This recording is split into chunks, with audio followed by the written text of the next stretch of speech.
Okay, we live. So what I was saying is the part that I don't miss about it is about Comic View. We're talking about Comic View. I asked Q if he missed Comic View on BET. And I said I don't miss it. The reason I don't is everything had to be condensed down. So you had to, people were doing these little 5-minute sets, and then so you got to try to do real quick jokes. Like somebody, I don't know if you ever watched Ali Sadiq. They can never work. Like Dave Chappelle can't really work in a space where you get 6 minutes to do a show. You got to give him time to tell stories and to set it up and connect everything together. That's why I like the podcast space better for those who are willing to listen to a conversation that's an hour and a half, 2 hours, 3 hours. You get full context. When all you do is watch the news and little short clip bites, and even interviews that they would do on local TV. The interviews last about 6 minutes. How in depth can you get in a 6-minute conversation, and you got 3 commercials in between it's not real conversation to me. So I don't miss it for that reason. And not only that, I don't miss it for that reason because now I have the options to watch, whether you do it on Netflix, YouTube, whatever platform you want. You can do a full comedy set so I can get your full experience, not like a soundbite type of thing. That's what I thought. Q, do you want to change that? That's true, but I love it. I still loved it though. You know why? I think because that era, it was like it wasn't so politically correct either. That's true. So and I think it takes a lot of creativity to be able to be funny in that small little segment. To get up, a lot of guys were getting a lot of laughs in that short little bit. So to be able to do that is, I think you got to really, you got to really got it. Cheaper though. It's harder to hold an audience attention for 45 minutes to an hour. Like I can't listen. If you said, hey, we're gonna give you 90 seconds to make some people laugh, I can come up with 2 or 3 jokes that I think somebody get a chuckle out of. Like, all right, hey, y'all have a good day. I'm out of here. You asked me to be on stage for 10 minutes, comedy wise. I can no, thank you. I can't hold. I can hold a conversation for 2 hours. I can't make people laugh. But that's what a lot of those guys are doing though. Dave Chappelle, if you think about it, Dave Chappelle is holding a conversation, and then he will have pieces in between there that will make you laugh. But really, he's holding the conversation. Right. So what's the Trevor Noah? I was listening. I watched his interview. That was good.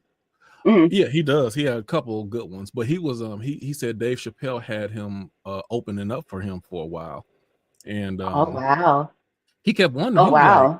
He was like Dave Chappelle, like knows everybody, like anybody would want to open up for you. Why would you choose me to open up for you versus anybody else? And he was like, yeah, it's not always about being funny, it's about being interesting.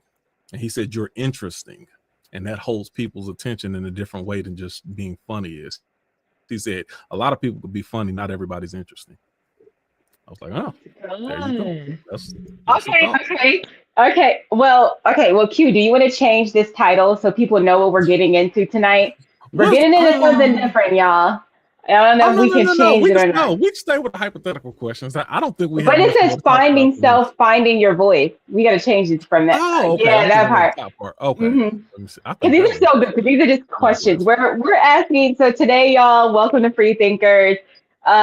Please join the conversation. Like, if you don't want to actually get on video, that's fine. You can chat with us on the YouTube channel. You can chat with us on Facebook.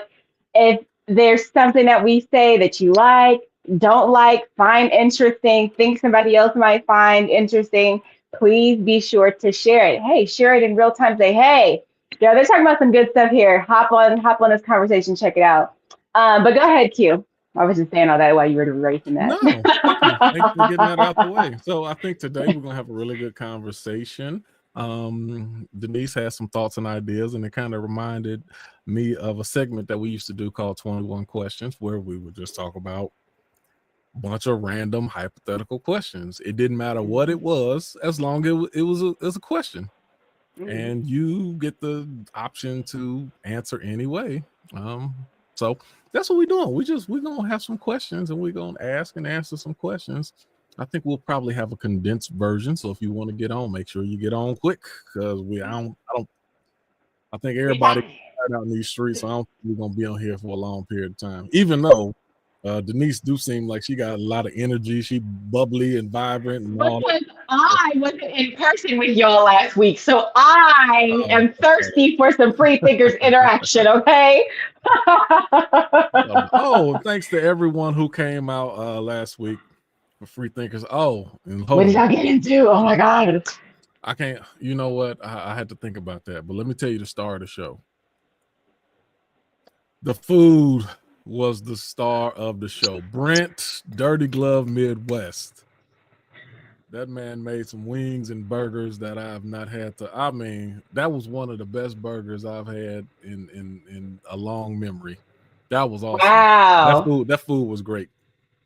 And you consistently say that, and it'll be different stuff, but you consistently talk about how good the food is. I never had the burger before, but it was special. I got goosebumps thinking about it right now. It was great. It was great. And let me tell you this, because sometimes, as much as I love barbecue, sometimes barbecue and burgers, they come out a little dry sometimes. Right. When I tell you this was the juiciest barbecue burger, I mean, oh my goodness. It was outstanding. Just the bun, the bread. It was just when you sunk your teeth into it, and you know what, I'm gonna get off this right now because I'm just started a diet. So ain't no need me talking about all this food when I ain't about to eat nothing right now. So yeah, that was awesome. So now I'm trying to think, what did we talk about? We talked about some Diddy stuff. And I can't get past I say the same thing all the time. I'm a person who operates off of principles. The actual players are not the most important thing. The principle is what's important. So I think they're getting down to the end of the trial, and I think they've had their closing statements. Have they finished that yet? I don't know. I haven't kept up with it. So I just read something maybe a couple of hours ago that the jury has actually, out of I guess there must be 5 charges, and out of the 5, they have made a decision on 4, but they're still deliberating a 5th one. So apparently they all went home, and I guess they're gonna be back tomorrow trying to sort through that. So that's interesting to me that they are deliberating as long, which makes me feel like that it's probably a whoever picked the jurors did a good job. It's a couple of because people they're deliberating on it. You know what I mean? Right. So in my thought, this is where I keep standing on my soapbox on. When you try to get into the main charge of sex trafficking, in my opinion, when they created this law,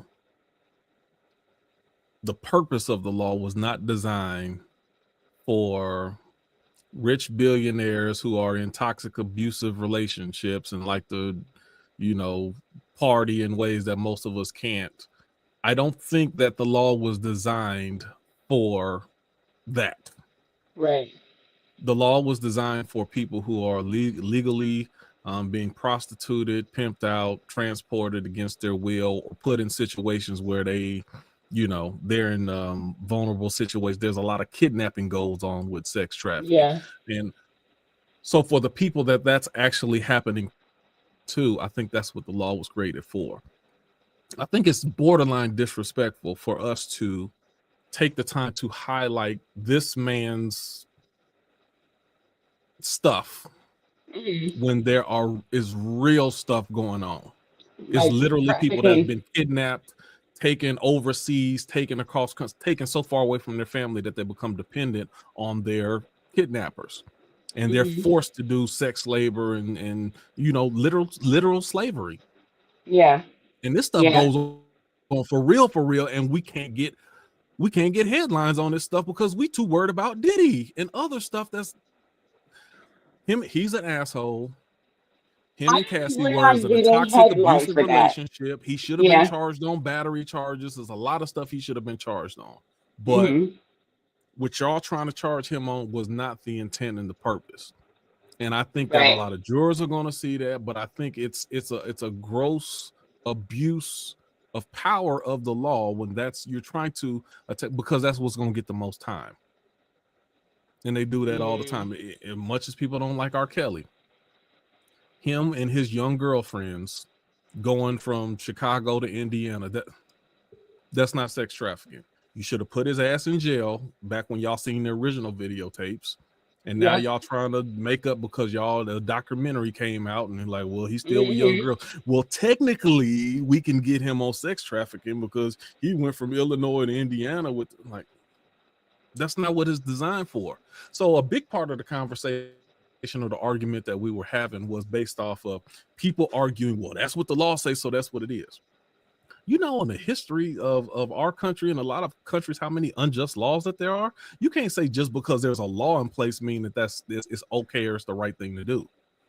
So that was my argument. I kind of stood alone on that, and a lot of people who was like, well, if that's what the law say, then that's what it. I'm like, okay, you're going off the letter of the law, number one. Number two, you don't like him because he's not a likable person for most people. Most people don't, and they always use unlikable people because it's easy to condemn them in the court of public opinion. Yeah. You got to get out of that stuff. Stick to principles. All right, I'm talking too long, but that was one of the thoughts we had. What do you think about that, Denise? So for me, I don't know what the 5 charges are. I haven't really followed this whole thing. I'm not sure why. Maybe because there's just so much surrounding it that I'm just like, you know what, guys, when it comes out, I'll know. But it's just been so much, like, everything that I'm seeing has something to do with anything that I've seen is stuff that people volunteered for. Like, you voluntarily go to a freak off, or you're doing nasty shit that you volunteered yourself for. Like, that's not my business. Right. Now, if people were being taken advantage of, drugs, X, Y, and Z, like any of those things, okay, let's get into that. Let's talk about that and let's prove that so that those people can have their justice. But it seems like most of the stuff that I'm seeing is just like whatever can get the headline because it's like salacious, but not like necessarily anything illegal. So, but also I haven't really been following it like that. Now, to your point about how they're kind of trying to find any way to take him down, kind of like similar to OJ, where he didn't get in trouble for the one thing. Years, you're gonna give him 20 years for stealing his own stuff back. Like weird stuff like that. So I get it. I feel like it's got to be fair. I don't know if you've ever seen, and I'm about to do a spoiler right now. I want to say it's War of Worlds. Is that it? Let me see. The Tom Cruise one? No, it had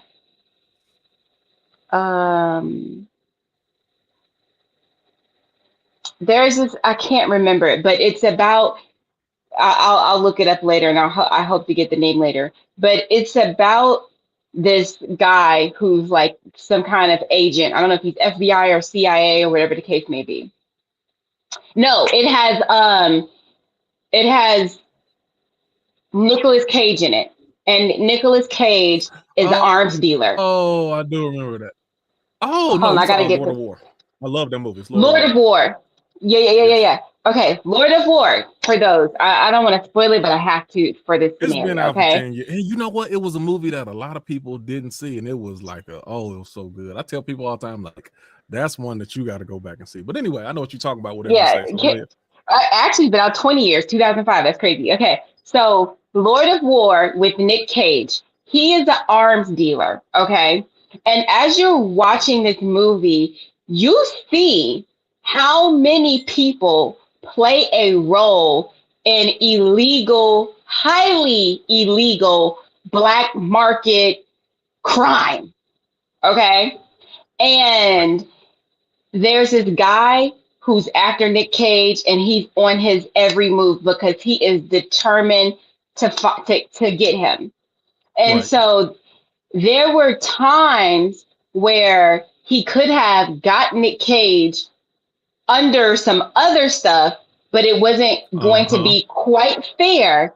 And because Right. he knew that it was going to Right. be like him kind of like skirting, like finding a way around the laws to arrest him, he Mm-hmm. didn't want to do it because he wanted to be fair. And Right. so, That was and Ethan Hawke played that character. yes. And so that to say, like, if wrong is wrong, and you cannot try, like, it's a big oxymoron to try, like what they did going back to OJ, planting evidence to try to find him guilty. You know what I mean? And that's essentially how he kind of got off, from my Mm-hmm. understanding. And so it's like, yes, if a person is doing wrong, you can't do wrong trying to get justice. You know, like, if we're going to follow the law, let's follow the law. And so that is how I feel across every board, because it's okay when you don't like a person. I say this all the time on the Free Thinkers. When you don't like something and you don't agree with someone and that person's getting the bad end of the stick, it's great. But there will come a time where this same thing will happen with someone that you like, or someone that you agree with their cause and you don't think deserves this, and you got to Mm-hmm. keep that same energy. And so that's why it's important for us to like really view these things and dig deeper on it, because if you agree now, then you're setting the precedence for this to be what happens moving forward. And so you just want to be aware of things like that, is how I feel about it. So I want to ask you a question, Q. You mentioned Let's Dave go. Chappelle talking to Trevor Noah and saying that it's not always just about being funny, it's about being interesting. I want you Right. to give me 2 to 3 people that you find interesting and why.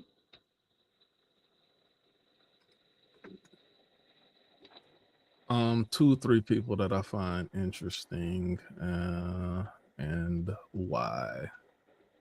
Um I Well, one is Dave Chappelle. I think Dave Chappelle is very interesting. And how he mixes, I think is genius how you mix your true feelings and thoughts with comedy. So he's really saying it's one of those things like I don't know the guy personally, but from his work was Aaron Magruder, who did the Boondocks. And on the surface, it seems like there's a bunch of buffoonery going on, but he's really dropping so many gems in the Boondocks. And the average person, it might go over their, like some people, it might go over their head if you don't see what he's actually putting you up on game and helping you understand. And he's giving you some real life learning tools in the middle of the buffoonery. So I think people like that. That makes me want to ask Interesting. another question later, but go Sure. ahead. Mental. Who else do I think is interesting? I don't know. I don't want to take too long thinking. You can ask somebody in while I'm thinking this. I know somebody else come to So me as I well. wanted to ask, Dave Chappelle mentioned creating the Dave Chappelle show. Mm-hmm. And doing certain jokes and seeing specifically like white people laughing a little too hard at things Right. and not really knowing like, wait, I don't think, hold on, they don't get it, Right. right? And so when you mention the thing about the boondocks, what I'm saying for people at home is sometimes as a creator, you do layer your work with Correct. thought-provoking things, and then you have this other material on top of it that sometimes only people see what may be deemed as like Oh, ignorant, ridiculous right. content, and that's a risk you take. How do you feel about I potentially think it's taking those genius. kind of risks? I think it's Mm, genius. You know, it goes back us, and I'll throw another person, Donald Glover. That's another person. yeah.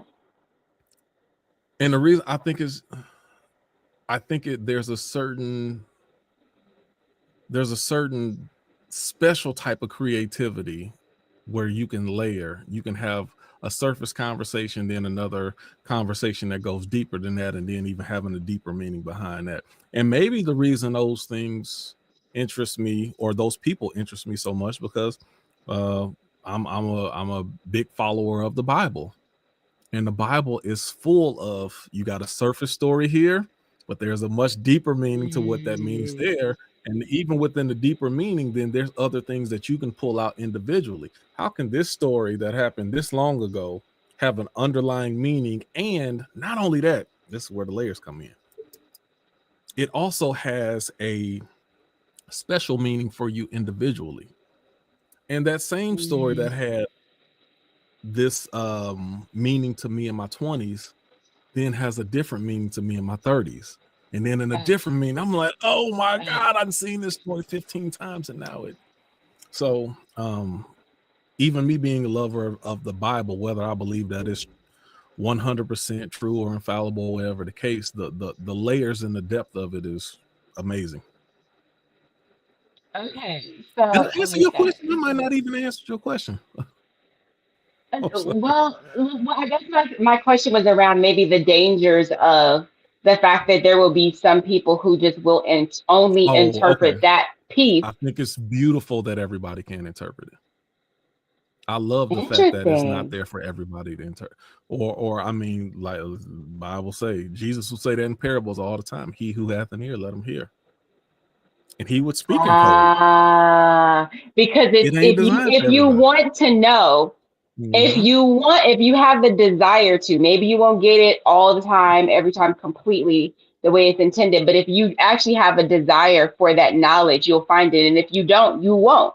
If the And desire ain't there, it'll ooh, never be there, in you some know? cases, let me go a little deeper. In some cases, you got to have the right key to even unlock that revelation. And in a lot of cases, the key is having the right heart when you step into the story itself. See, a lot of people, you can't even understand certain things if you don't even have the right heart or mindset. It goes back to, think about BLM, Black Lives Matter, when a whole race, if your heart ain't right concerning to uh, dealing with everyone and looking at everyone as a human or as a individual, and that we're all made up of the same things, and everybody has the, when my brother doing bad, then I'm doing bad. If you can't come into the conversation with that mindset, that's why all that stuff go over your head. You don't even have the right keys to understand Ooh, what we're talking about. ooh, that's good. You don't have a That's righteous mindset. You gotta come in righteous to even otherwise we speak in a foreign language to you. ooh, that's good. That's Yeah, good. that will. Oh, you know what? So let me say one more thing. Hmm. And this is gonna be the worst thing I say all day, okay? Just to Hmm. answer your question. Um, I think I'm interesting. I think so too. But I know it's I think it's wrong for me to say that. Why? Why? Why? Why is it wrong to acknowledge who you are? Because I think if I polled free thinkers, people who actually watch the show, I think they would agree. And I think if I I asked feel like that anybody who too. knew you, I think they would agree too. So I why would really it be feel wrong like for you that. to say that? I don't know. It just feels weird to say that. I can't tell you why. It just feels weird to say, I think I'm really interesting. Why? I don't, I You don't know know. why? Maybe I don't know. You Maybe know it's just why? the part of me that wants to have humility. I Okay, don't but know. tell me why. But scratch humility right now. Tell me why you're interesting. Oh, why I'm interesting? Oh, Yeah. well, number one, okay, I can tell you why I'm interesting or why I think I'm Yeah. interesting. Yeah. I feel like I have something to offer to every conversation. Mm. I've lived a wide array of lives. I constantly say in a different lifetime, you know, in a different and in a certain part of my life, I was the borderline gangster. Another part of my life, I was a church boy, and I grew up in the church. I've been an entrepreneur. I've been I've worked for people. I've worked over people. I've lived in the hood. I've lived in affluent neighborhoods. I've been You've been married and experimented divorced. on. You said what? You've been experimented on. Yeah, exactly. Been a lab rat, been experiment. I mean, and then I'm just a thinker on top of those things. I'm just a thinker and an analyzer. But I feel like I have something to add to every conversation, and I always want to always look at what's the thing that's not being said. I think that's the way that my mind works. So even when there's a conversation, there's stuff that you could say I agree with, that Johnny could say I agree with, and then I'm like, what in this conversation is not being spoken for? And that's where free thinkers meeting of the minds come in, because I always have this desire to make sure I'm speaking for those who don't have a voice. Either they don't have a voice because we on air and they don't have the ability to speak on air, or there's some people that's just not, there's certain perspectives that's not being heard. And because I've been privy to so many different perspectives, then I always want to give their voice. If I'm talking to a group of pastors, I want to tell how atheists think. Like, hold on, keep in mind, but this is also something too. When it's a whole bunch of men, I want to, hey, I've learned from Denise and Nikki and others, hey, but this is the other part that you got to think about this too. So that's why I think I can always be interesting, because I always speak from different levels. That's not necessarily my thoughts or opinions. Yes, I agree. Yeah, I think you're interesting too for that same reason. I think that you are a curious person. You like to explore things. You like to deep dive on them. And there's been so many times in Free Thinkers where you do take a perspective that I did not think about at all. And my brain's always like going like a million miles a minute all the time. And then you'll throw something out there and a perspective out there that I just would have never even thought of when you answer certain questions. And I think that makes you extremely interesting. Um, okay. Okay, I'm going to ask you something else. If you, maybe I've asked this Let's before, but go. I'm going to ask you anyways. If you were an animal, what animal I might would have you a different be answer. and why?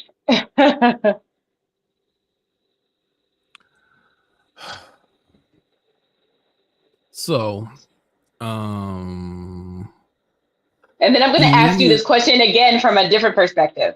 So go ahead. okay. So, I think since I am a land mammal, my first choice would not be a land animal. I'd have to narrow it down to either a bird or some type of swimming animal. I I don't, I'd probably be like I think I'd have to go with like a hawk. I might be a hawk. Tell me why. Just to be able to fly. I mean, just to experience flight, just to experience again, I go a different perspective. What would your perspective be like from that height? And then also they have different capabilities. They have much more acute eyesight. Like that would be interesting in itself, to be able to have the eyesight to see something that's 1,000 yards away and you can see it like it's right next to you. So yeah, some type of bird, but I'd pick a hawk, because a hawk doesn't have too many predators that they'd have to worry for. Interesting. Okay, same question, but do a Okay. slight different perspective. based on who you are today, what kind of animal do you think you closely relate to as you today? A lion. I knew you'd say a lion. Um, Tell me why. I have to protect the pack. Come on, Number one, Dad. number Come one, I on, got to family protect the pack. man. I'm responsible for helping hunt. Got to hunt. Got to make sure everybody get fed, get protected. Mhm. And also, the messed up part is, this is the real messed up part. Even the head of the pride, once they get to a certain place, like they have to be the dominant. When they're no longer the dominant, then they're run out by another lion. And I really feel like Interesting. I'm it's one of those things where you feel your abilities starting to wane or falter, but you're trying to hold on to it. Yeah. Like I'm not the young lion no more, but I still look like I'm kind of the young lion, but I can feel it way more than people can see it. And it's like you're trying to do everything that you can to hold on to the pride so that you can still be the provider and the protector, but you feel your body breaking down. You feel your clock and your window closing.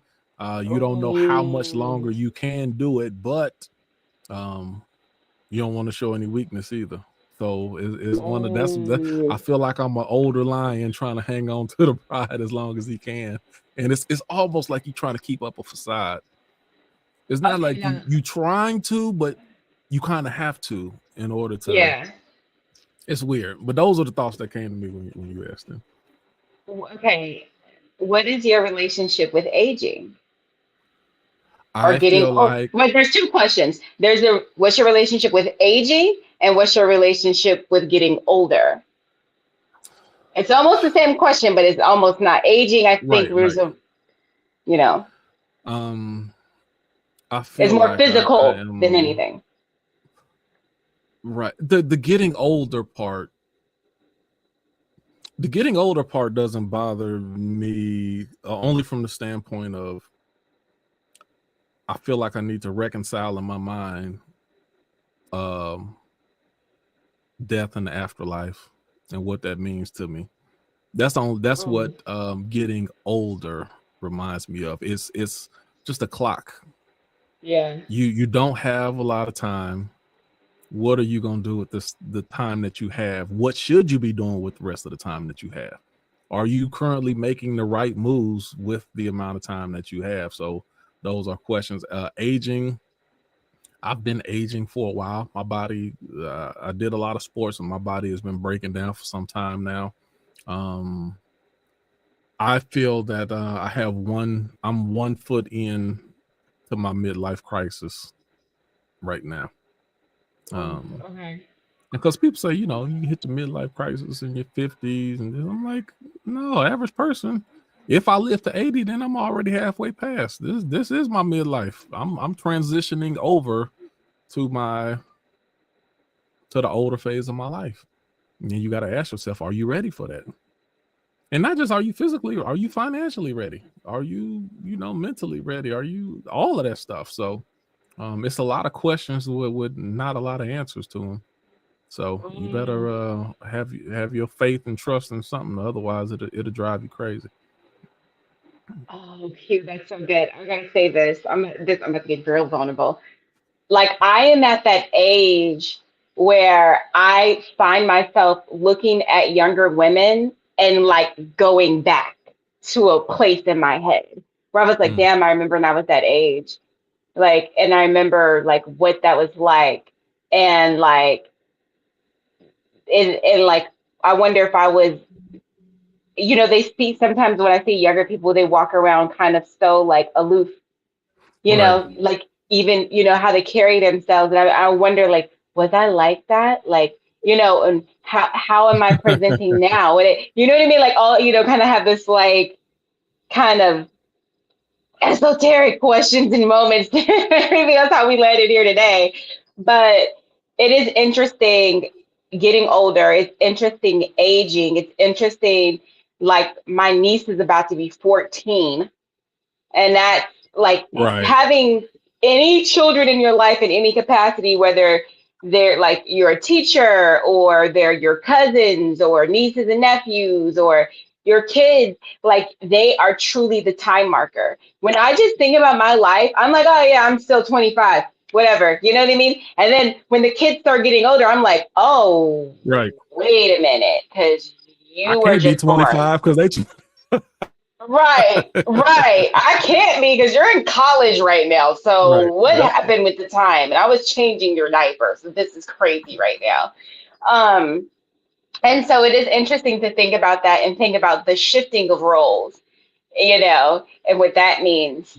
And and seeing other people that you love, like seeing my mom as the grandma role Right. Right. is too much for me sometimes.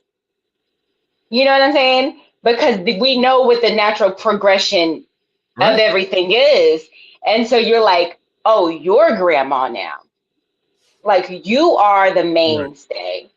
You are the thing that we center around now. And it is Yep. strange. It is Right. very strange. And to see you see the I don't know how to just the morph of it. See, because like when you were a child, your grandmother always looked like your grandmother to you.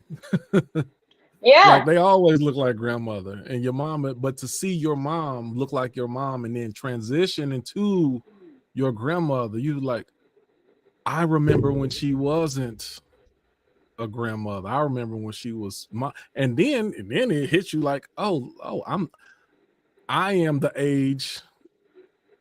I'm actually older than what my father was, as I remember him as, when I was a certain age. I'm actually older than that. So it's like, wow. Yeah. So It's a lot. It makes you like think about a lot of things, like stuff I've been thinking about lately, because I'm getting older. For the viewership, I'm 38. Just turned 38 in May, I still don't believe that. and I know, I literally I don't. know, literally that. But I'm How old were you thinking, when you were in Austin? When you were in Austin, how old were you? I had to be like 27. Yeah, because it's like 2015.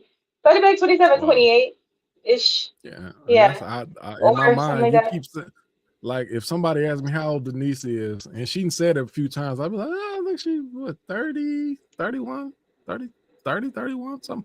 Like you always somewhere between 28 and 31 to me. Like that's all the Yeah. time. But anyway, I what am were you saying? I 38, interrupted you. family. But I don't even know where I was going. But I don't know. I just think that like as an older woman, right? As an older woman, I'm thinking about children and all these things. And so it puts a clock on me that I'm not necessarily trying to even get down with the clock's time. But the clock Right. is saying, girl, Clock is the clock. the clock is Clock like, saying, I am the truth. You better understand. I am I the truth. right. The clock is saying, I don't care how old you look. I'm telling you Mhm. what it is. And so I start thinking about that and, like dealing with the recent breakup. But then I'm like talking to my ex again. Sorry if you're finding out this way, guys. Oh, well, talking to my other ex again, guys. You know what I do. I am the spin the block queen. It's who I am at this point. But anyway, I'll show my Oh, business on free thinkers. But anyways, it had me reflecting. I'm like, okay, what's important? What's not important? Do I want to get married? Am I ready to have children? Then it had me thinking about things too, like even dealing with, the last person I dealt with was way younger than me. And so with them not being ready, it made me go, wait a minute. Well, Denise, what do you want? And you have to date people who can right. provide what you want. You can't strictly date for love. True. You have to date, you got to start dating for like love and logic. Like, And I True. really, Yes, absolutely. like, and I never thought I would be I wish the more person. people would get that. Yeah, No, I hold on. What they doing? Look, never. rewind. Say that Rewind. again. You have to dig for love and logic. When you're younger, you can do that day for love stuff. When you older, I said, hold on, wait a minute. Mhm. Let's rewind the track. Wait a minute. Okay, so this is what I know about this ex. I know his 401k gonna be set up. I know he gonna make sure he provide for his children, insurances and all that, etc. is gonna be taken care of. I know how stuff. I don't have to worry about any bills, any of that type of stuff like that. I know that his mindset and Mhm. how he wants to raise children is aligned with how I want to raise children, and how, we may not be aligned with everything, but I know, like if I'm pregnant for this man, that I don't have to worry. I know that Right. no matter what happens, he will take care of what needs to be taken care of as a man. Whatever he has to do that is what he will do. And when I think about putting myself in a situation where I would become pregnant and that will compromise my ability, because I believe in my ability 1,000%. Right. But what I can't account for is how a pregnancy can change my ability to do whatever it is I need to do. And I need to feel safe with a man that I know he's Yes. got, like, the thing that I realized is I have to be with a man who has resilience. You cannot lead my household if you do not. I will not That's correct. submit to you if you do not. I will not bear your children Correct. if you must be a resilient man. Because that's the only way I feel like as a woman, I can fully settle into my femininity. And so as I'm getting older, I'm realizing, oh, honey, you got to start using logic, my girl. You got to start using logic. I hear you and all that old cute shit you be on, trying to be, lover Mhm. girl and all that. Baby, love is not enough. It's not. That is It's not. correct. You are absolutely correct. Q, do you have That's any good. hypothetical questions or anything you want to add to that? um no, I'm glad you said that. That is very important. This I I I jump to another question, but the only thing I add, it in on one side it pains me, and on the other side it forces me to be callous, because if I'm not callous, then my heart will bleed for certain people. But I see people keep living in a fantasy land, especially when it comes to relationships. And then it's like, I want the best for you. You don't see what you need to see because you're still living in this fantasy land. And then the other thing is, I'm like, do you know Elaborate more. What do 99%? you think about what a fantasy land looks like in this scenario? You still have certain criteria of what you want this mate and this person to be. And Like most petty of the stuff, like they got to be 6 feet thank tall, you. like that. Yes, exactly. Petty stuff that really has nothing or has very little to do with the health of the Sustainability of the, relationship yeah. itself. Mm-hmm. And it's like, oh, like I've heard women say, you know, um, I can't date no man that got kids. I'm like, listen, you're almost 40 years old. How much are you going to shrink your pool down? Now, if you say, okay, I don't want no man who got more than 3 baby mamas, okay, certain things, but like, how realistic is it for you to think that no men are going to have kids and y'all all 40 years old? Like, some of that stuff, you need to dial that back and be a little bit more realistic. And they be Talking having about the kids. height, or you talking about the what this is, and they got to do this, or they got, like, that's not real. And you're letting, and again, time is the truth. You in this mindset, and the longer that you keep waiting on that, certain things have an expiration date on it. I would have loved to play college football or even in the NFL. That time has passed. ain't no need in me thinking about what I should have did or the time has passed. There's certain things in your life where time passes and those things are no longer options for you. You got to modify what you want in life. Yeah. And a lot of people don't get it and they're hurting. And what am I going to say to somebody? Because then all I do is you just become somebody's enemy because you think they're trying to talk down on you, or you trying to talk at them like you know it all. No, I'm not a know-it-all.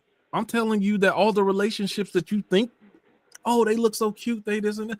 Yes, because they made compromises. The same people who you think so cute together, she wanted somebody who was taller and he wanted somebody who was whatever. Yeah. But they came to a point to where it's like, no, let's bring some logic into this. Yeah. She's a great mother. She's a great protector and provider. She teaches. These are people who I want. This is the type of person I will want my children to be raised by.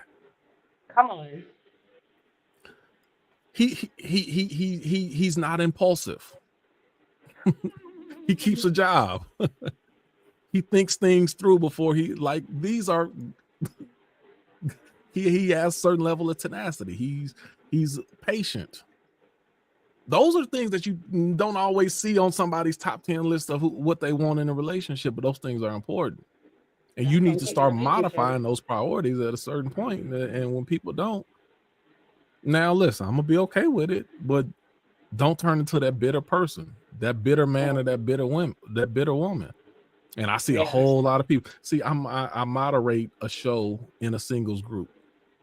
It's a singles group that's statewide over the whole state of Texas, over 7,000 members in it. And there's a lot of small groups and side chats, and I hear all of it. And trust you me, let me tell you this. If I didn't understand this before, I understand it now. Men are just as bitter and scorned as women are.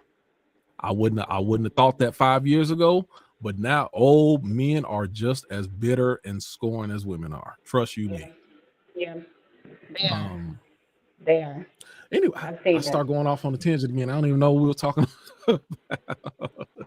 Oh, I was just saying I like what you said. All I was saying is I like what you said, and I wish more people would kind of start, growing into that mentality. Yeah, you have to. Otherwise, you'll be waiting around for some perfect person that doesn't exist, and then you find that they have all these other things that check off your list, but those things are not going to be the things that sustain a relationship. And at the end of the day, you have to be with someone that you can sustain a relationship with. That's cute. Some of the stuff is cute when you're dating. It's cute when you're in that little fuzzy stage. But like Q says all the time, who is this person when they're grieving?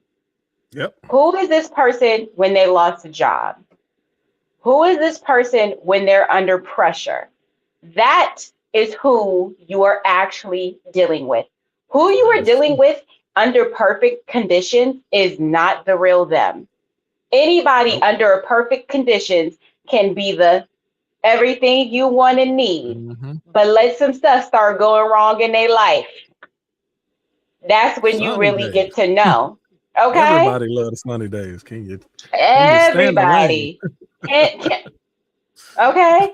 And one of the favorite things my sister said, and I always repeat this because the same, you're looking for a perfect person when no couple around you are perfect.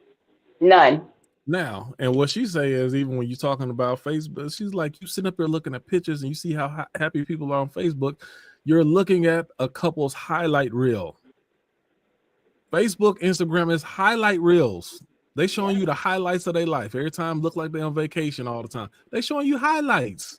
Every time they're going out to eat. This is not how people are living every single day. That's a highlight reel. And you caught up trying to find somebody who you can live in a highlight reel for. This is not realistic. Okay, I got a question. I want to hear. No. Go ahead.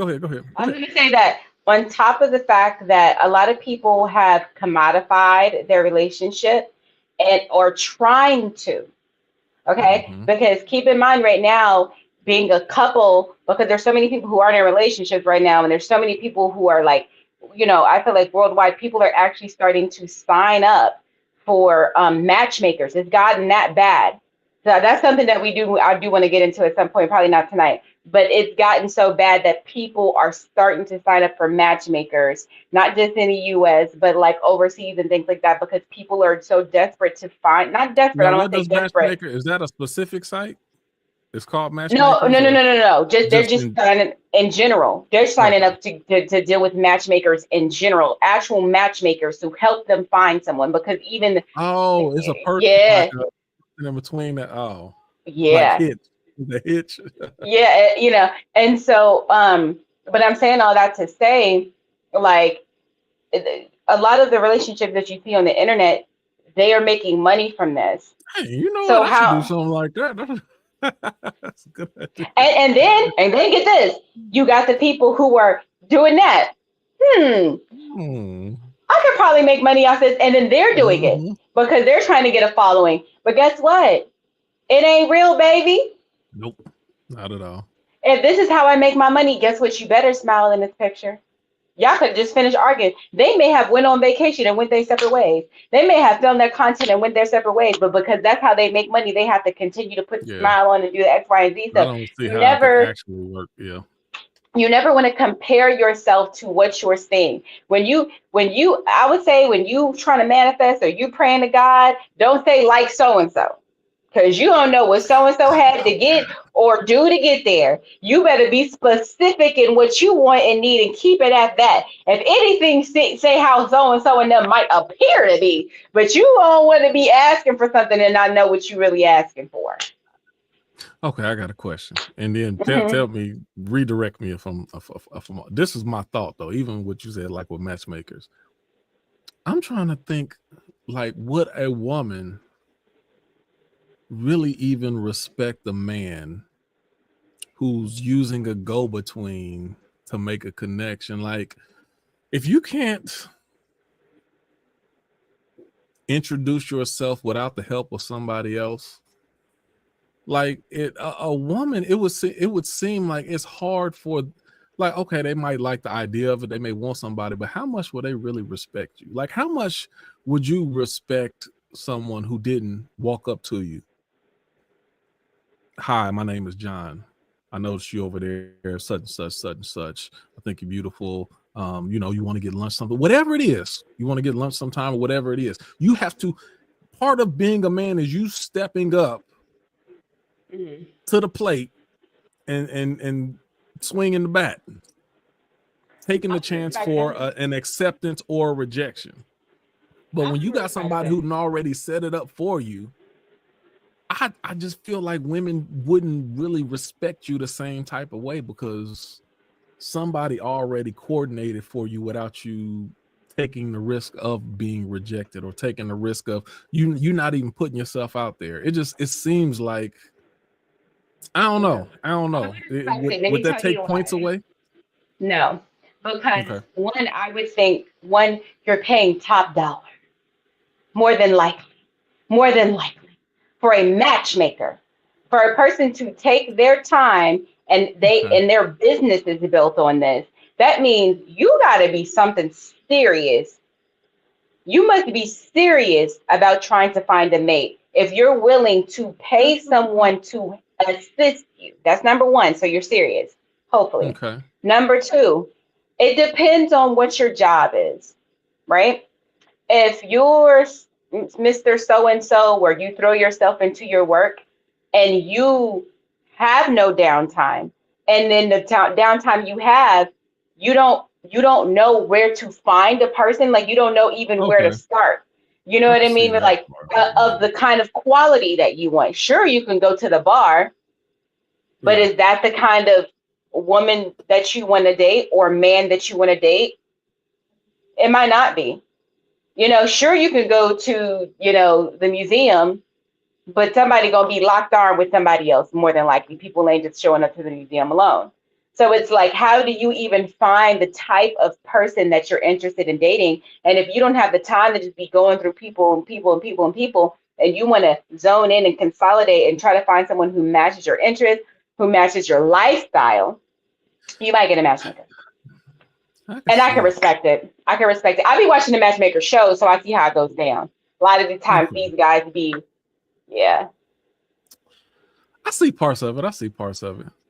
Mm-hmm. I don't know. Maybe I'm old fashioned, but I see parts of it. Question. Mm-hmm. If you could snap your fingers or snap your finger, whatever, finger, and immediately remove a bad habit, what would you choose? Self-doubt. Self-doubt. Gone. Gone. If self-doubt was gone from my life, oh my God, I would be moving quicker. A lot of Right. my time that I spend uh trying to do something isn't due to the lack of ability, or if I'm, it's not because I'm lazy, it's not because I'm not focused, it's not because I'm not driven. It'll be because I have to spend a lot of time. I tell people this all the time. Most of the work I spend, especially like with being a artist, most of the time I spend and the work that I'm spending is on my mental. I have to Right. spend so much time rewiring my brain and training my brain, because you have to think, I'm constantly dealing with rejection all the time, and my success is dependent upon the opinions of others. That's just the truth. Like, people gonna like it, people not gonna like, like, it's dependent on things like that. And so I'm having to constantly remind myself of who I actually am, and that gets hard, and it's time consuming, and a lot of it is just Right. like, if I could root it back to something, it's just like self-doubt. And so if I didn't doubt myself, regardless of what was happening, regardless of what the situation was, regardless of what things look like, if I just always believe it's going to work out for me all the time, and that was my immediate thought, and then that was it. I just knew it was going to work, and I would just act as if I knew everything was going to work. I would be like moving way faster. I'd be getting I so didn't much think about done. it like that. You made me think a little, because my answer would be procrastination. But then I had to ask myself, where does that procrastination It's come the from? root. Is it from self-doubt? I got to think about that now. Mm-hmm. What causes me to procrastinate, and do I procrastinate in all areas, or like in areas where I'm confident, do I still procrastinate? Yeah, you know what? It's just procrastination. Because I'm That's a like, good even one. areas that I'm confident in, I still procrastinate. It's like, I don't, even in the areas where I don't doubt myself, I'm still out. But you know I what told that my could son that a be? couple days ago. You know what that It's could be? generational. I know it's generational. Because I thought about this too. When I went to therapy, I was doing cognitive behavior therapy. If you guys are interested in therapy, if you find a cognitive behavioral therapist, what that means is like, your thoughts influence your actions reinforce your thoughts, and it's this cycle. And this goes like this. So if you change your thoughts, you can Hold on, change say your that again. actions. Say that again. So it's basically, cognitive behavior therapy is like this triangle. And it's like, your thoughts influence your actions, and your actions reinforce your thoughts. So if you change your thoughts, you can change your actions, and then it just is this loop. So you just have to change your thoughts, right? There's scriptures about like Or thinking let me on ask good and this: if perfect you things, change your etc. actions, can you change your thoughts? I think so. But then how do you get to the point of changing your actions if you don't think it first? Something has to Nike, happen. just do it. Just do it. Even that's a thought that you had to say, I'm just going to do this. I'm not going to overthink it. I'm just going to do this right now. It's still Right. a thought. And so all that to say, uh, I, therapy works. And whenever I was doing therapy, I realized sometimes it's not self-doubt. Sometimes procrastination is fear of success. And not just that this thing works out, but that when this thing works out, this thing is going to change all the other things around me. And am I ready for that? Am I ready for that change? And that can be scary. And so sometimes sometimes self-doubt is fear. I mean, sometimes procrastination is fear. Sometimes it's self-doubt. So it's like there's different I ways that believe it. we can procrastinate. Yeah, that's good. Do you have a question? Because if not, I have a question. No, go ahead. Go ahead. Okay. Where's my camera going? Golly, my stuff tripping. My question to you, Q, is where were you before you were here on Earth? if you were or put it this way, not even where were you before you were here, but let's say you were somewhere before you were on earth. Do you think that you chose this life, and what in particular about this life did you choose? What do you think was the thing that made you go, okay, send me to earth. I'm ready. I got something to do. And it's X, Y, Z. And it was plainly laid out for you, like these are the things that are going to happen that you agreed to. And what do you think that was? So I don't think that golly, that's hard to say. I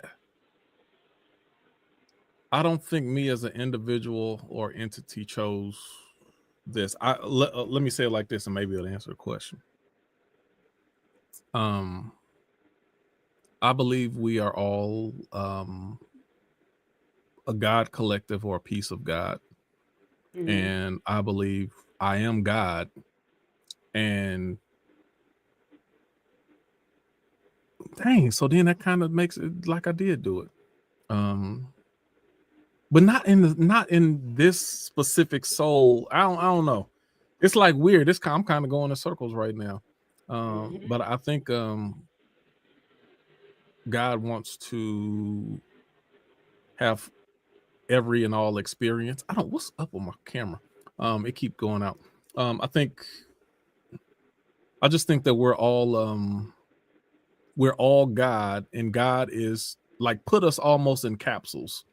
It's almost like if we were Tylenol or something like that. You just put us in different capsules, and then we're all going to have a different experience within this capsule. That's why we're confined to time. We're confined to a certain thought process.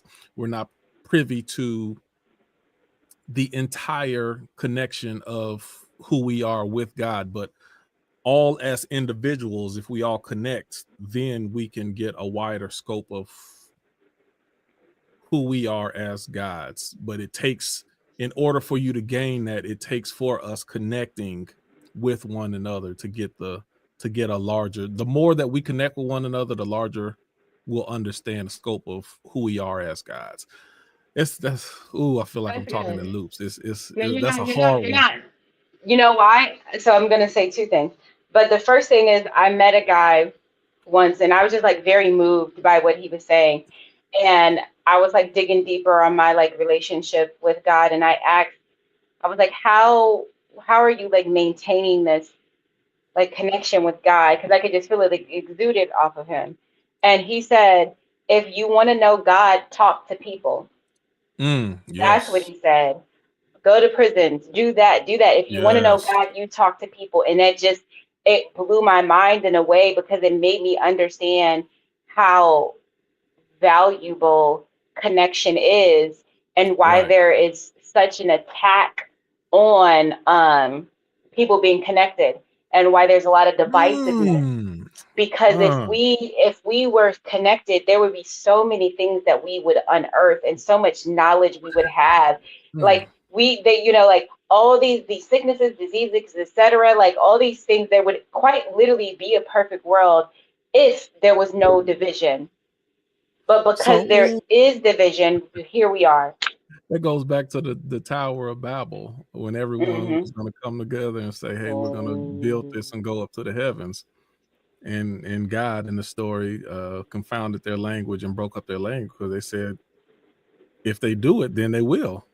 Like, if they are one and unified, there's nothing that they won't accomplish. You are in true connection as a God body. Go back and look at the scripture. God literally said, yeah, I'm breaking this up because they actually will do what they said they're going to do. That's powerful, because you know when that's powerful?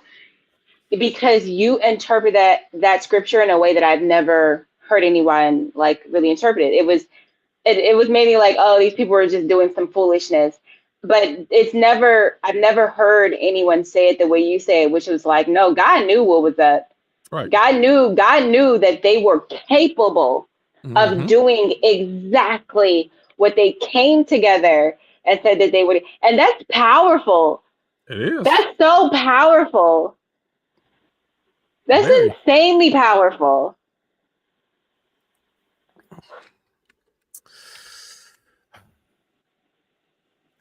don't know if I ever asked you this question before, but did OJ do it?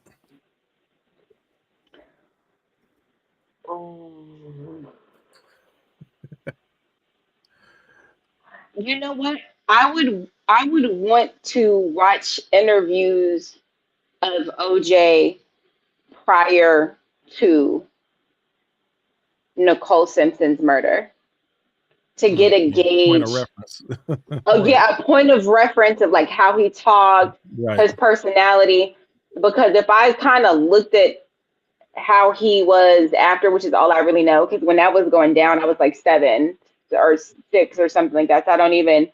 All I seen was the high speed chase. I have no real understanding of like his personality before and et cetera. This is back in the days anyway, so this is like Right. 1993, 94, something like that. I would need to see what his personality was like before. And if his personality was how it was after, I would say, oh, I would probably say, he's just a weird guy. But if it's shifted, and I would want to know what his habits were after this happened. If it shifted and I know and his habits were different, like he started drinking a lot or stuff like that, I might think, oh yeah, he did it.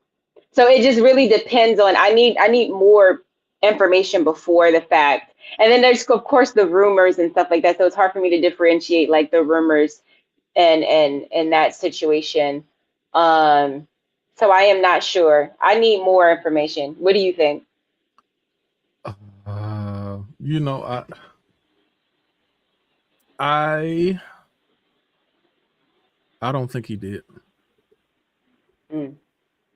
Now at first I definitely thought he did. Now in my younger mind, I just thought when somebody running away from the cops, then oh, you obviously guilty, you running away from the police.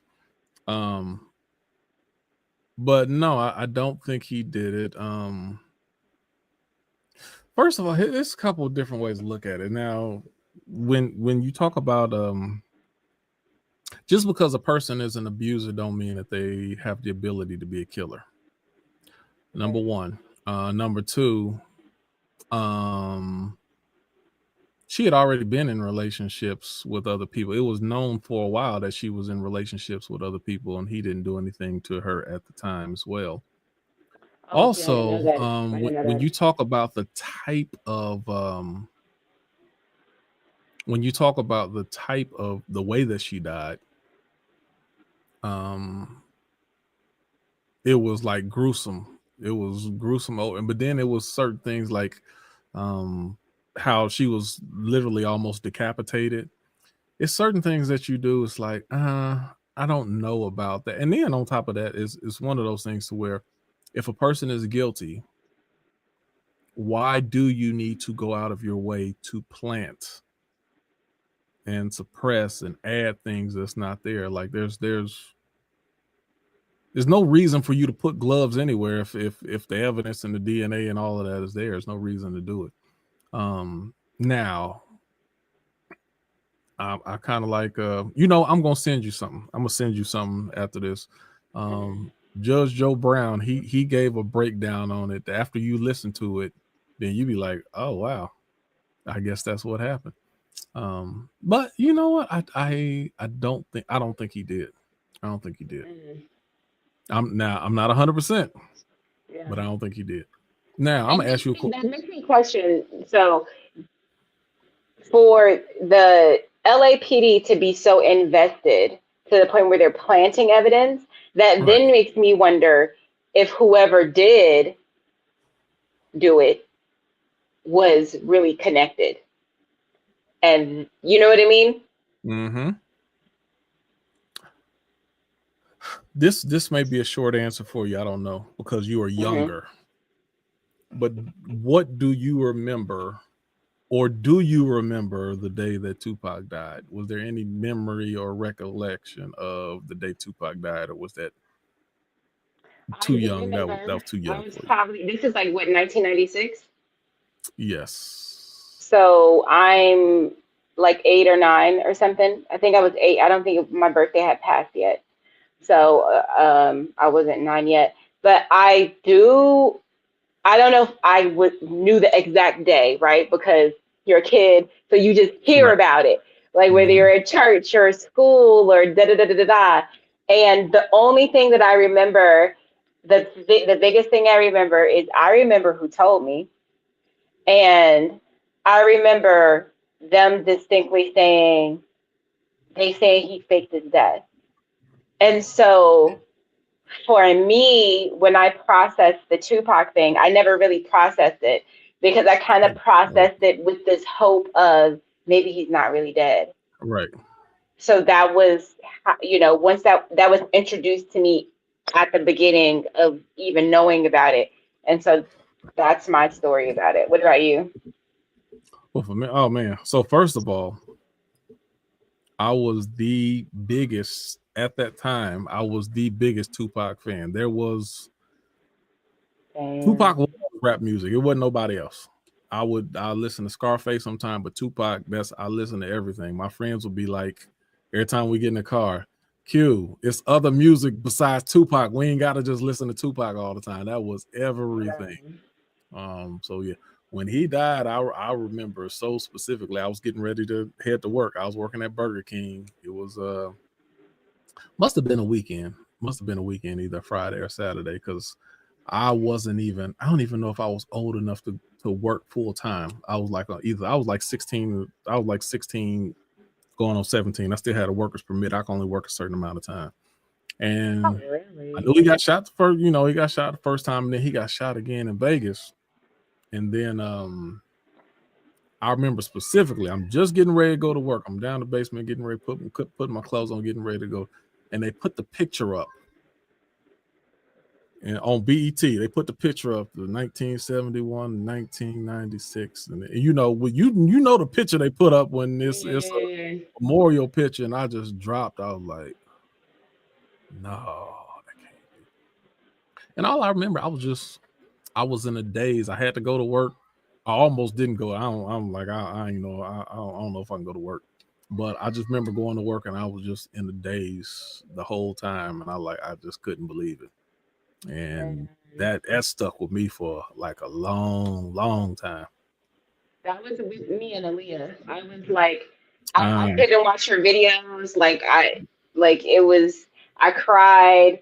Like I was really sad about that because I wanted to be just like her. Like I just thought she right, was everything. So but you know what? It does make me wonder how much of being a fan of Tupac has shaped you as a human being. Because when you said that, I was like, I was like, okay, yeah, yeah, I could see that. That makes sense to me. multifaceted, and he had a lot of different sides to him, and I understood all of those sides. Okay, I got a question. Hmm. It's a good one.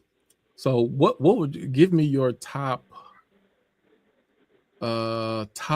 four celebrity deaths that affected you the most? Aaliyah, one of them. Huh? Aaliyah was one of them. Aaliyah's one of them. I'm not really Kobe. Yeah, Kobe. Kobe took me out. yeah, I I don't agree. even be.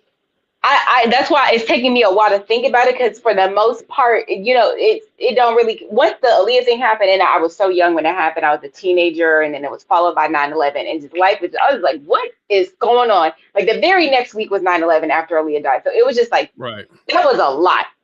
And so what happened is that I like kind of I wouldn't connect with celebrities. I just wouldn't even, right. I was just like, we ain't doing it.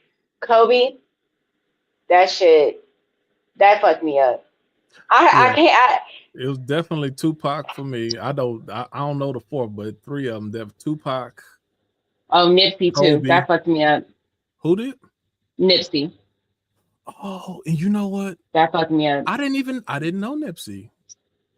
Like I didn't That fucked follow me his up. music. I didn't do it. And you know what? That's the craziest thing. I'm like, I ain't know nothing about this dude. I seen like one or two interviews. I ain't really follow his music.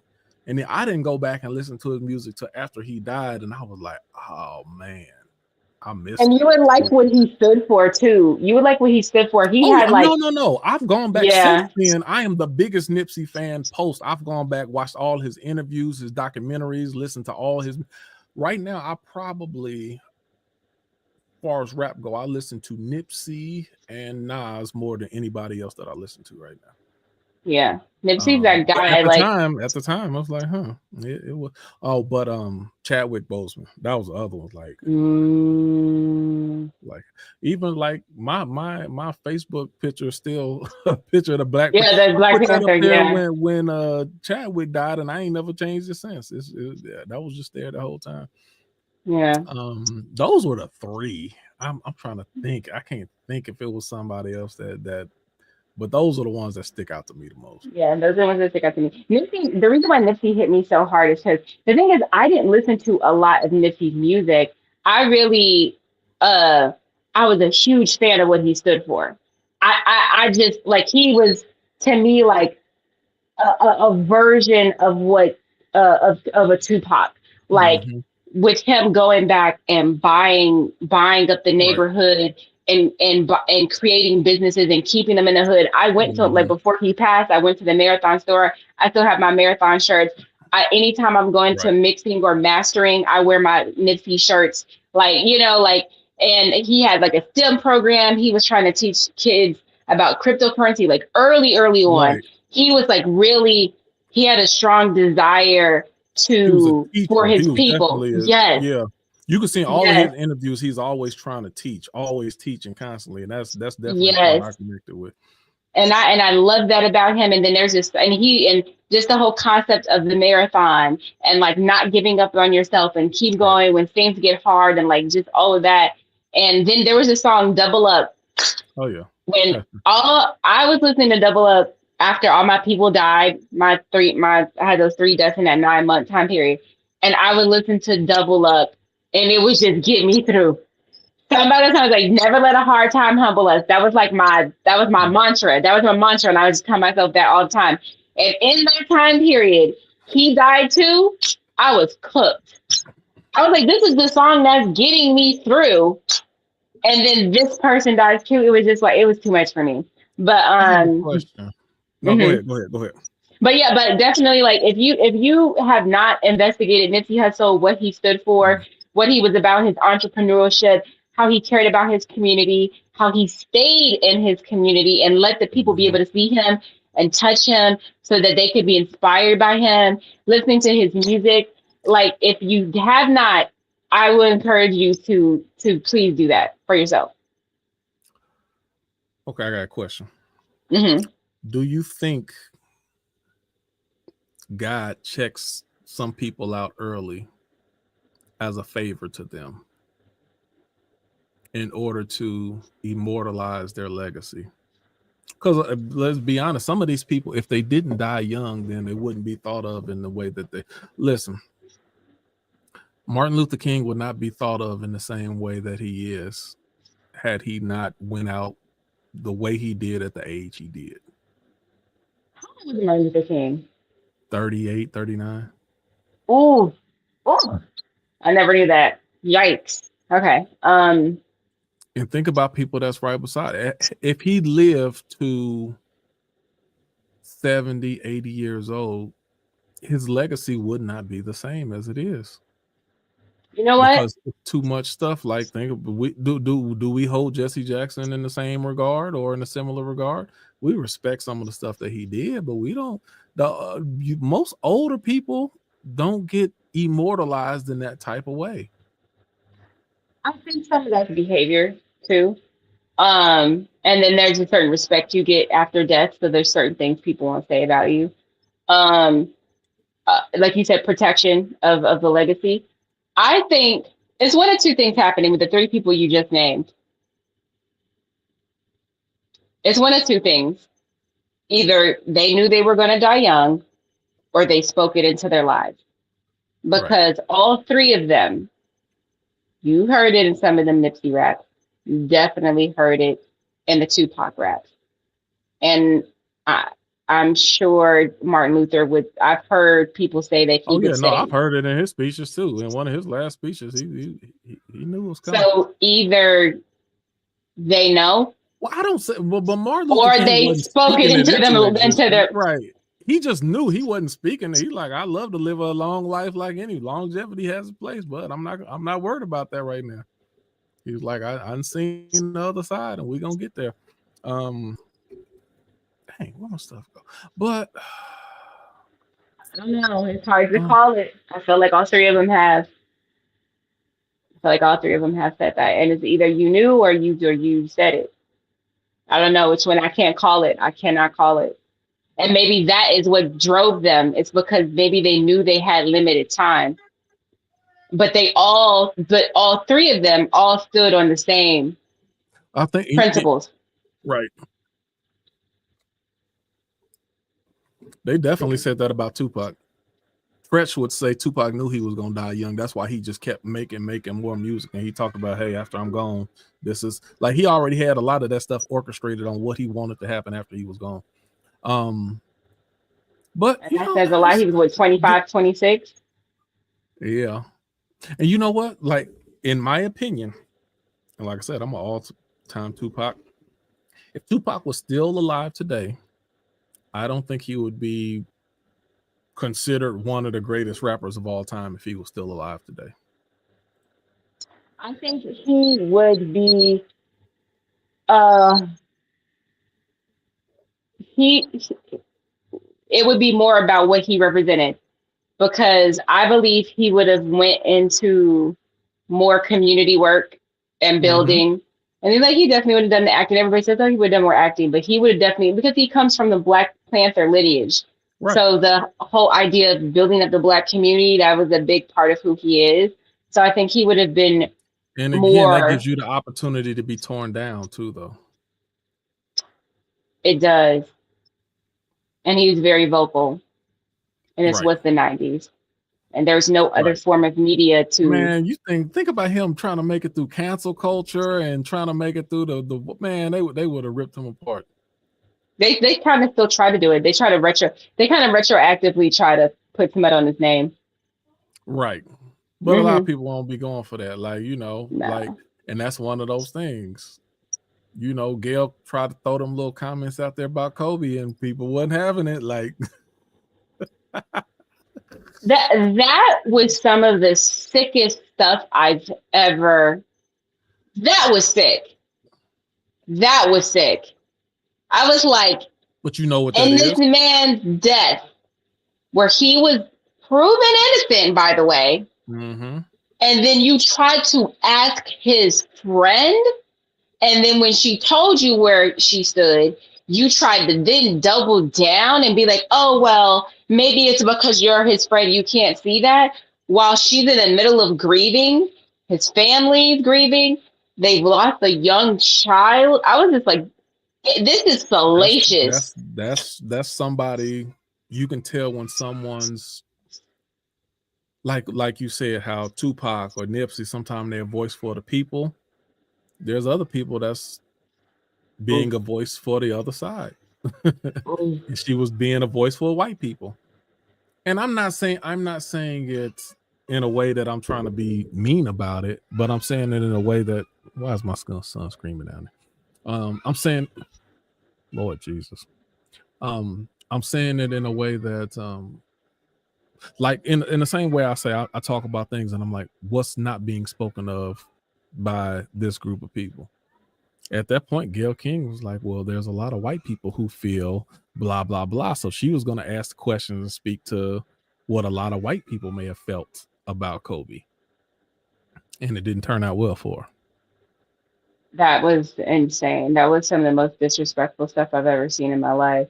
My thing is this, like, and to tear him down, to me with Kobe, I didn't realize until Kobe died, because I was like, wow.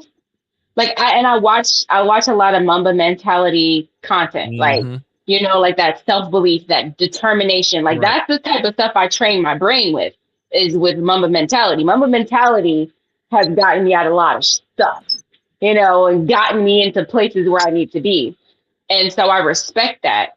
And he developed Mamba mentality after going through everything that he went through. And as a Black man in America during that time period, like what, 1999, 2000, 98, that era, for you as a Black man to be able to bounce back from an allegation such as that was some superhero level stuff, and still be able to keep your family and your career, and in fact elevate after that. Right. No, We during had that never seen elevate, that before. like literally, he We was never still seen that dropping before. 40 games. He literally should have been the MVP that same year, but they just weren't gonna give it to him because of what stuff he was going through. And so to me, he represented like resilience on a level that like we had never seen before. And so that's why I remember seeing Black men that day. And like, I remember finding out I was in a museum, and then in the Brooklyn Museum. And I remember looking at, and I was like, they just found out. Like I could tell, like this, right. You can see it. I was like, they just found out. I was in disbelief. That's still hard for me to wrap my head around. It's crazy. Like, man. Me and my ex were broke up. He called me that day. That's how bad it was. That's how bad it was. And that's why I felt even with Chadwick, I felt like he was the next Denzel. And he ain't had a swag like Denzel, but just as far as the talent and the ability for him to be a Black Panther and Jackie Robinson and Thurgood Marshall, and like his range was limited. He was James Brown, in my opinion, for crying out loud. You said what? James Brown. Like, how could he? Those are those characters are different spectrums and different energies, and like to be able to do that is insane. I would have loved to see, especially because the only person Jonathan Majors is the only person that I see that has that talent level that he had right now. I would have loved to see them be able to do something together. I don't know if they did. Chadwick still had more diversity in his range. You know what I'm saying? I don't know. You gotta. Jonathan Majors got some range. His range is crazy. If you've seen him on Loki, I don't know. You probably ain't watched. No, I haven't seen that. No, I haven't seen that. Yeah. Oh my God! If you've seen Loki and you just seen the range of some of the stuff that the man got, he's top tier actor. Like the art of acting. The only people I put him, he's up there with Jeffrey Wright, Tim Roth. These are people who can just play anything and transform themselves into whatever. Like there's only a few people who can really do that. I will say about Jonathan Majors, I believe him. Whoever I've seen him play, I believe him. Right. No, yeah, he's off chain. So I don't even know the question was that. Oh well, we about at 1:30. Do you have a last question, or is that it? Yes, this is one thing. If you could time travel to any time period and see what's a good age, 31, 28, an established age, if you will. What time period would you travel to? The 80s. Oh. I would love to be like around that age. I love to be in the 80s. Absolutely. Tell me why. I'm just you know what? I'm interested in that time. Now that was the time of my childhood, and there's a lot of oh my God. Okay, so just off the top, people was outside, people played, people went to the mall. You had the arcades, the football game on Friday was the highlight for the whole city. Like it was, music was still a big thing. Introduction of hip hop was just getting fresh and break dancing, and it was it was just whether good, bad, or ugly, the level of community at that time was, I loved it. And I wish I was older at that time that it was happening. I would have loved being an adult in the 80s. What about you? I battle between like 70s and 90s. Yeah, 90s is cool too. That'd be my second one, the 90s. I Yeah, thought I was grown in the 90s, but I wasn't. You know, I was still a teenager, but I tasted it a little bit like I was. So that was I was close. I was close. I was a kid in the 90s, but like, That was it was a good time. I ain't gonna yo, lie. like being a kid in the 90s was so lit. Like, I could imagine, like, if I just had, you know, full like autonomy and just being able to do whatever I wanted in the 90s. Like, Living and single. Living single. yo, like imagine like, not having a cell phone and just having to come home, listen to your Right. voicemail. Like you made your Yeah. plans with your homies. You had to be there at that time. Like I feel like even timeliness was a thing that had Yes. because you gotta be where y'all say y'all gonna be at that time. You had to communicate more because it couldn't be like, oh, just text me whenever we gonna meet. No, we meeting back up. You had your watch on. We're meeting back up at this time. Your butt better be ready. Like the variety of music. Like there were so many different artists. You had Aaliyah, you had Tupac, you had Erykah Badu, you got Brandy, you got Monica, you got Maya, you got like all these different like everybody sounds different. You got Jodeci, it was so many male singers, people singing about love, singing about wanting to try to get their girl back. Like it was just like all this different emotion, but then at the same time you had a different kind of like raps and it was like golden era, like I mean like that late 90s or early thousands there. Like I would love to just have been like going to a concert with no phone and you just had to like be in the midst and everybody was just nobody was trying to do this to put on. You were just hyped because you were genuinely hyped. And You you didn't had to care. go back and tell people about it. And memories were so vivid because you had to. You're like, I need to remember this.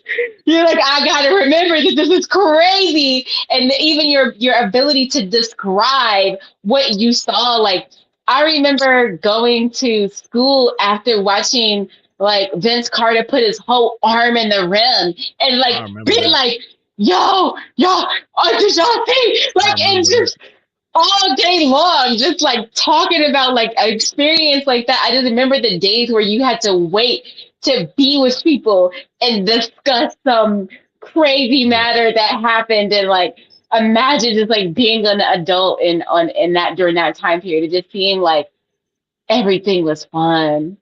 Yeah, it really was. And I say even like in the 80s. And then not only that, it was you could work a job and it was a livable wage.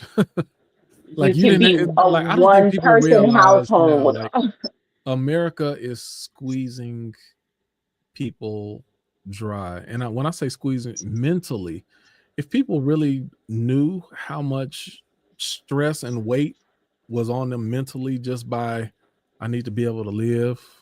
Can I pay rent? Am I gonna get kicked out of my house? If my car break down, what am I gonna do?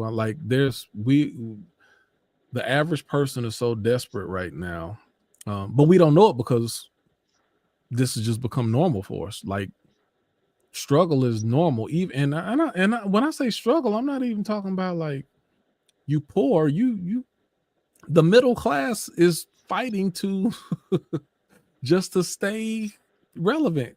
Like it's so tough. Yeah. And I know the type of stress, like it's a ridiculous amount of stress. And I'm like, and it ain't just me, it's everybody around me, it's my friends.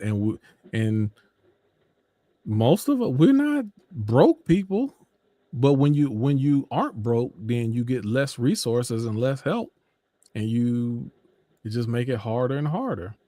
And that's one of the only reasons I got a house is because I didn't want like I love the place where I was renting, but everybody around me, the landlords was raising their rent up $200, $300, $400 from one year to the next. Yep. And I'm like, I don't want to be put in that position to where I don't even, I don't know how I'll be able to handle that. Yep. Now I ain't gonna say I'm in much better position now, but at least I wanted to, It's here. It's this number, and it's gonna be this number, and it ain't gonna get. Oh no, it ain't even that. That ain't even the case either. Because as taxes change from one year to the next, then your stuff still change. Yeah. So it's still, I thought I was getting out of it, but I ain't. It's just nobody can come and just kick me out just because they decided, oh, we want to sell the house now, so you gotta go. Like it's so much more that's A out little there more to control, stability, mental. Yeah. it ain't that much. But anyway, my whole point was the 80s just seemed like it was, you work a job, one person's wages can provide for a family, children, 2 cars, and like my dad off of one job, he provided for his wife, his 3 kids, and he had a dog, 2 cars, and like that's not possible nowadays. No. For most people. So yeah, I would have enjoyed that. Yeah. Yeah, that would have been lit. Do you remember? I remember when 9/11 hit, seeing the gas go up.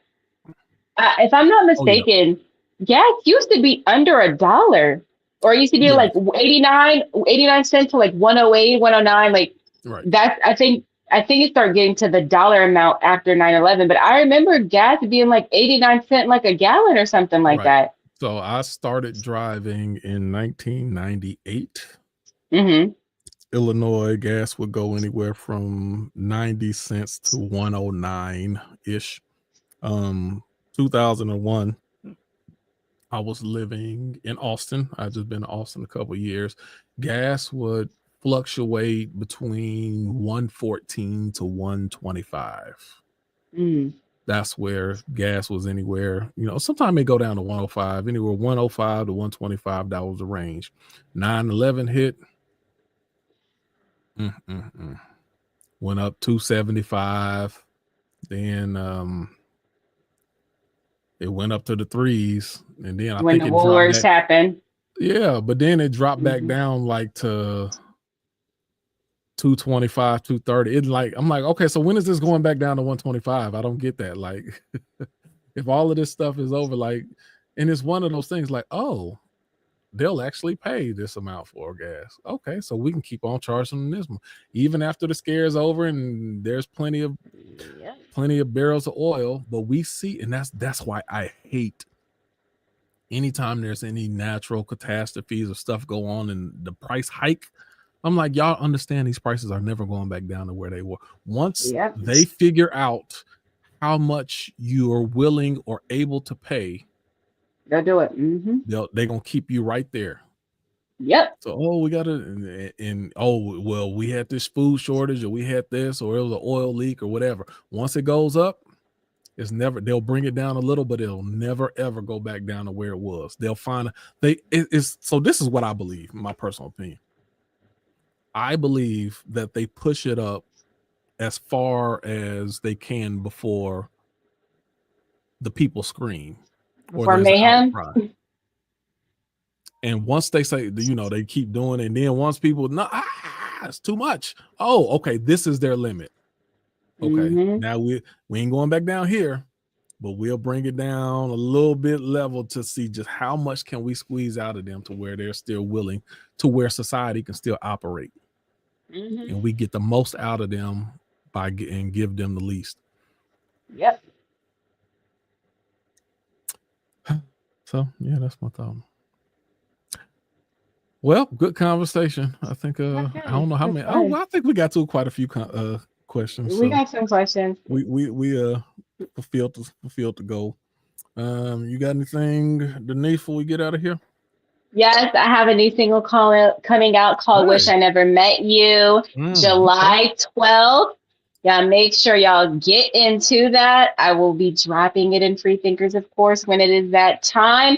And I might ask some Freethinkers to join me on my Instagram or anybody who wants to join me on my Instagram, because I want to use this as an opportunity to talk about dealing with breakups, talking about not just breakups, but relationships. How can you maintain a relationship? How can you prepare for a relationship? How do you prepare for marriage? Like, I really want us to get, there's been so much back and forth about, with men and women and so much divisiveness. I want us to start getting to the root of it. Because the fact of the matter is, most people don't want to be single. I can promise you that. Most people want to be in loving, committed, healthy relationships, but we have to start having real conversation about how that can be done and not just doing finger pointing and actually doing some healing and actually unpacking these things down to family dynamics and et cetera, and childhood traumas and how that can show up.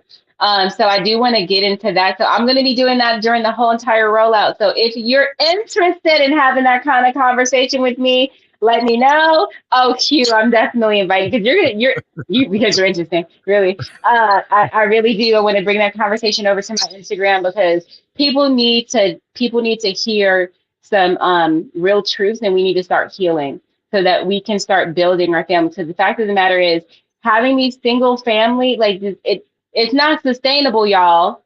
It's not. Remember I said start thinking of logically when you start thinking about love. This is not sustainable for people to be trying to figure this out by themselves. We absolutely 1000% need each other. We need to be in relationship with each other, and we need to have healthy relationships with each other so that we can build our community. Q, something came to mind. Yeah. All I can say is just keep in mind whenever you see what appears to be some type of movement or an aligned way of thinking, especially through media, it's not by accident. At Never all. by accident. There At are all. people or powers that be that are using media to funnel a certain thought process for a particular reason. So whenever you keep hearing Benefits off of a bunch of single people living in all these different households. Taxes, and more men taxes. against women, women against men, and all the high value and what you bring to the table and all this other dumps, it's not by accident. It's not even an accident that we, oh, you see that clip that went viral? Why you think it went viral? They are picking and deciding what goes viral because they want everyone on the same wavelength of thought, and not just the same wavelength, to take you to a certain place that they want you to be. It's not by accident. None of this stuff is by accident. You thinking, oh, and see, you think differently because your homegirl or your homeboy posted it. No, that was something. No, where did they get that from? And where did this post come from somebody who you ain't even subscribed to their page, you have no mutual friends, but somehow that viral post ended up on your timeline somehow. You think it's none of this stuff is by accident. These people are thinking 12 steps and 10 years ahead of you and 20 years ahead of you. You'd be surprised with people who operate in those spaces, how they project. They already project how much food is going to be around by 2050, how much water we're going to have in 2050. They can already approximate what the racial makeup of the country is going to be in the next 60 years. And since, we struggling to pay our bills day to day, we don't have the ability to think that far ahead. We just trying to make it to make sure we got what we need for next month. Anyway, that's why you need to support free thinkers. And that's why you need to support free thinkers. So share this, like it, comment, let us know if there was something that stood out to you, quote it. Put it in the comment section for somebody else to read. Put the minute marker in there if you're feeling it in your spirit, man. But it is important for us to have these conversations. We grow from these conversations. And we love that you guys tune in, even if we don't see you or hear from you. But we would love to. Please encourage us. We've consistently done this for years. Well, Q and Nikki have consistently done it. I'll be the cousin that just be coming in sometimes. But to honor, Nikki and Q in this moment, consistently doing anything for a few months much less several. We're in the several. We ain't few. We have crossed over into several years that takes dedication. So like for their dedication to wanting to share knowledge and wanting to have these conversations, please support. And all that just requires a simple like, a simple share, and Yep. a simple comment. That's all. It's free. Yep. Well, until next time, guys, if you have any topic ideas, let us know. We will more than likely talk about it. We're always looking for things to talk about. This was a good conversation. I love this type of stuff. You know what? Now I got to figure out how to bring back 21 questions. You go, dude. Those are fun. That was so much fun. I would go back and listen to them. I ain't about to start talking again, but not only that, I would listen to them in my car. And then I have my kids in the car with me, and then they start answering the questions and talking about stuff the questions was on. So it was just a good conversational tool, with anybody who's listening to it. So I love it. All right, y'all. We talked it all out. Have a good Answer evening. some of those questions in the comments. Absolutely. Good night. Bye, y'all.